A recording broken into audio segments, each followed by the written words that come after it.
Relações entre relatórios financeiros. Prof. Alex Nina ensina. Pessoal, olha só.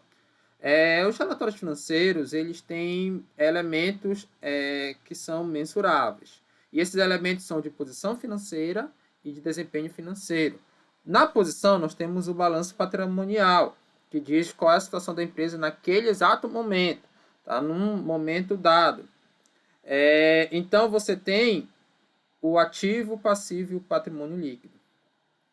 Já o desempenho financeiro, ele inclui no mínimo dois momentos, um antes e o depois. Então, o que aconteceu com a empresa na passagem do ano de 2022 para 2023, por exemplo. Quais foram as receitas e as despesas e as demais contas derivadas dessas. Então, são as contas básicas do balanço patrimonial e da DRE, que é a demonstração do resultado do exercício. Então, entre os ativos, o que é que nós temos? Direitos e benefícios. Tá? Ativos são compostos por direitos e benefícios. Então, olha lá. Os direitos são obrigações de outra parte. Então, alguém que deve a empresa que tem que pagar ela. Por exemplo, clientes, despesas antecipadas. Quando a empresa consegue ter uma despesa com um fornecedor. Mas se ela consegue antecipar, ela consegue um abatimento. Então, esse resultado líquido aí, esse abatimento ele acaba se traduzindo em receita. Duplicatas a receber, quando os clientes compram a prazo, por exemplo. Aí tem os direitos reais, estoques, imobilizados e intangíveis, que são a parte lá dos ativos imobilizados. Então a empresa tem uma fábrica, tem um imóvel, tem um maquinário, tudo isso faz parte do ativo e se considera um direito. Já os benefícios, você tem benefício econômico, que não precisa ser certo ou provável, tá? Então, tem um benefício ali de conseguir alguma coisa, algum cliente, alguma venda no longo prazo. Eu posso provisionar isso, tá? Então, inclusive, assim, as duplicatas a receber, não é tão certo que o cliente vai pagar, tá? Ele pode, enfim, dar calote e pode ser potencial. Eu tenho ali um imóvel que potencialmente eu posso vender ele num preço acima do preço que eu comprei ele. Então, vocês percebem que não é tão clara a distinção entre direitos e benefícios, mas você tem essas duas categorias. Então, olha só exemplo de benefícios econômicos. Receber caixa, aplicações financeiras, a empresa pega o dinheiro que está no caixa e coloca lá no CDB, por exemplo, que está rendendo. Trocar recursos econômicos em condições favoráveis, olha, a venda de imóveis que eu acabei de falar, né, teve um aquecimento do mercado imobiliário, o imóvel valorizou e a empresa resolveu vender. Produzir fluxo de caixa, então máquinas para produção, máquinas que serão arrendadas, arrendamento é como se fosse um aluguel. Então tem uma máquina, eu alugo para outra empresa, para outra pessoa, por exemplo, e ela me paga ali um aluguel. Receber caixa, então venda de mercadorias, e extinguir passivos, então pagamento de fornecedores. Eu paguei o meu fornecedor, consegui um abatimento, por exemplo, porque eu antecipei, eu tenho um benefício econômico. Agora vamos falar dos passivos. São obrigações com terceiros. O conceito de passivos é esse, né? Obrigações com terceiros. Vou só puxar aqui. Aqui está terceiros, tá? Não dá para vocês verem, mas está terceiros aqui. Eu vou colocar assim, ó, para todo mundo poder ver. Então, o que são essas obrigações? Obrigação de transferir, pagar o valor à vista das mercadorias que você adquire. Então, a compra de mercadorias à vista. Entregar o produto, prestar serviço, claro, né? Você vende o produto para o cliente, você recebe lá algo que vai somar ao seu ativo, que é o pagamento dele, mas você tem que entregar. Isso sai ali do próprio imobilizado, imobilizado não, da mercadoria da empresa. E a empresa tem que contar isso nos seus relatórios contábeis, né? Tem que ter a duplicata. Toda a perda de uma coisa, na verdade, é assim: todo o débito tem que ter um crédito correspondente. Obrigações de transferir recursos, evento futuro. Então, são as provisões também. As provisões são muito mais no sentido de passivos do que de ativos, tá? Então, provisão, eu tenho uma dívida ali que eu não sei se vai ocorrer. Por exemplo, uma causa na justiça que pode ser que eu ganhe ou perca. mas eu posso já provisionar, já a partir do pressuposto que eu vou perder. Então, já coloco ali na minha DRE que no futuro vai sair caixa da empresa em relação a essa provisão. Aqui, que a DRE também muitas vezes você projeta ela. Instrumentos financeiros, emissão de debêntures. Então, debêntures é assim, a empresa, não são ações, a empresa emite um título, como se fosse o governo emitindo um título público, que vai remunerar ali o debenturista todo mês, todo ano, enfim, né, com uma dada taxa, geralmente acima da taxa de juros básica da economia. Por exemplo, no Brasil hoje está 13,75. Aí uma empresa como a CEMIG quer dinheiro. Ela pode tentar financiamento ali com investidores, emitindo novas ações, ela pode tentar com bancos, ou uma das formas é debêntures, ou seja, ela vai ao mercado e oferece um título pagando 20% ao ano. Geralmente é pré-fixado. Então, o risco existe porque se a empresa quebrar, mas assim, é menos arriscado para o investidor comprar debênture do que as ações da empresa. Porque existe uma hierarquia. Se a empresa vier a falir, por exemplo, ela vai ter que pagar primeiro os debenturistas e depois os acionistas. Isso a lei determina. Né? E aí, só que assim, se a ação valorizar, o debenturista não ganha nada, porque o ganho dele não vem das operações da empresa em si, sim do pagamento. É como se ela estivesse pagando ali o debenturista por aquele dinheiro que ele está emprestando a ela. Patrimônio líquido são as obrigações com acionistas. Olha só a diferença. O balanço patrimonial inclui obrigações com terceiros. Aqui são os acionistas. É o princípio básico da contabilidade de que o patrimônio do sócio não se distingue com o patrimônio da empresa.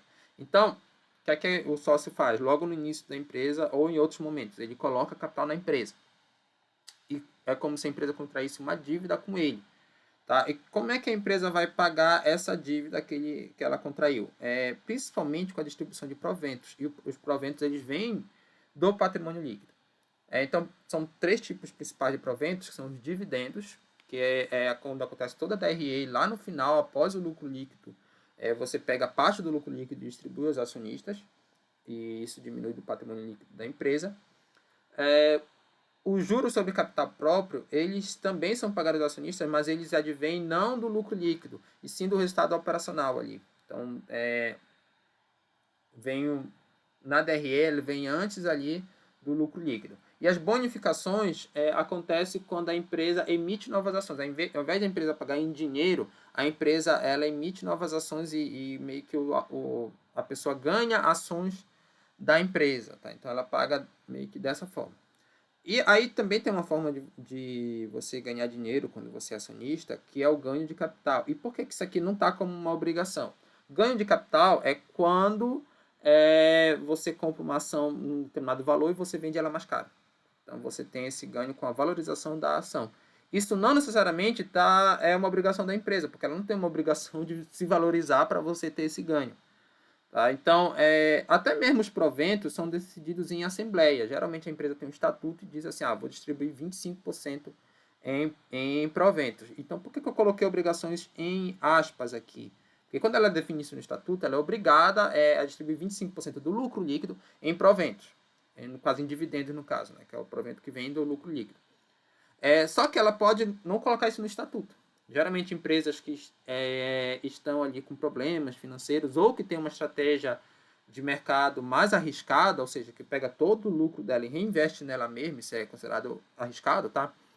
Elas não colocam essa premissa no estatuto. Por exemplo, você vai desde empresas no Brasil como a Oi, que está em recuperação judicial, que não tem como distribuir dividendos, porque ela não tem dinheiro em caixa, até empresas no outro extremo como a Amazon, que durante sua história poucas vezes distribuiu dividendos e isso já estava acordado com os acionistas. Se você fosse investir na Amazon, você sabia que você não ia ganhar dividendos. Provavelmente, se você fosse ganhar, seria com ganho de capital. Por que se você fosse ganhar? Porque hoje é fácil a gente ver a Amazon e dizer assim, essa empresa deu certo.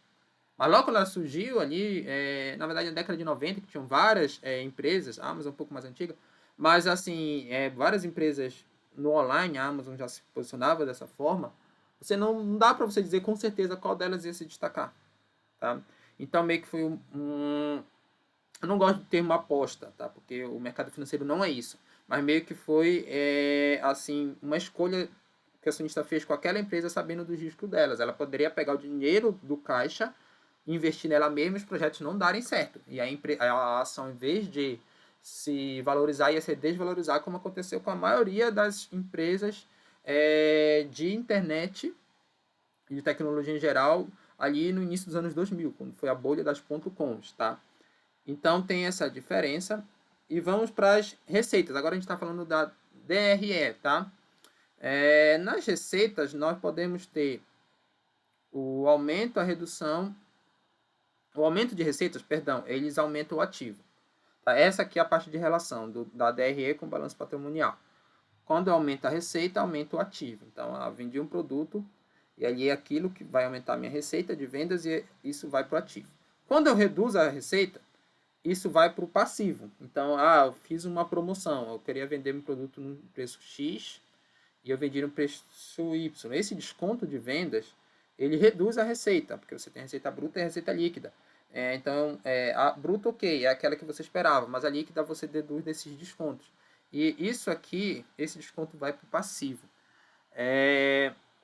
E quando eu aumento o patrimônio líquido, o aumento no patrimônio líquido, ele não é receita. Tá? Ele não é receita. Embora ele vá para o caixa da empresa, você não pode considerar ele receita. Por quê? É simplesmente o acionista pegando dinheiro e colocando na empresa. Não vem diretamente das operações dela. Isso vai para o caixa, tá? Isso pode até tranquilizar a saúde financeira da empresa, mas em detrimento de aumentar a dívida dela, a gente pode dizer assim, com os acionistas. Então, aumento de capital. A mesma coisa a gente vai ter para despesa. Deixa eu mostrar aqui, despesa. Então, quando reduz a despesa, você contabiliza isso aumentando o ativo. Tá? Porque eu tinha despesa com custos, eu consegui ali reduzir meus custos. Eu consegui, era uma máquina que eu ia comprar no preço X, eu consegui comprar no preço mais barato. Então, isso vai para o ativo, essa sobra, né, que tem de caixa ali, do que eu deixei de comprar. Sendo que a máquina, eu posso contabilmente, claro, tem várias formas de registro, mas eu posso colocar ali no mesmo valor contábil, já que depende do método que eu escolho. Mas, enfim, você consegue perceber que tem um ganho de eu comprar um produto abaixo do que eu estava esperando. Então, esse ganho vai para o ativo. O aumento das despesas, teve aumento com custo de insumos. Então, isso vai para o passivo, porque eu contraio mais obrigações com terceiros. E quando eu diminuo o patrimônio líquido, isso não altera a despesa. Por exemplo, quando eu distribuo dividendos, acontece a diminuição do patrimônio líquido. Tá? Sai dinheiro do caixa da empresa. Pode até piorar a situação da empresa. Existem vários casos de sócios majoritários que distribuíram muito dividendos, sabendo que a empresa ia meio que quebrar. Tá? Fizeram algumas... foram até julgados financeiramente por isso. Mas sabendo que a empresa ia quebrar, ele distribui dividendos, porque esse dividendo vai direto para o acionista. O caso conhecido é da própria CEMIG em Minas. Acho que foi na gestão do Aécio Neves. O que acontecia? A CEMIG estava com problemas financeiros. Só que o principal acionista da CEMIG é o governo de Minas Gerais. Então, mesmo que ela não tivesse caixa suficiente, eles meio que venderam ativos para colocar no caixa. E aí eles distribuíram esses dividendos. Isso prejudicou a empresa, mas qual foi a vantagem para o governo? O dividendo vai direto para a conta do governo. E você pode usar isso ali para algum favorecimento político. Tá? Então, espero que vocês tenham gostado. Não esqueçam de curtir, compartilhar, apertar o sininho e se inscrever no canal.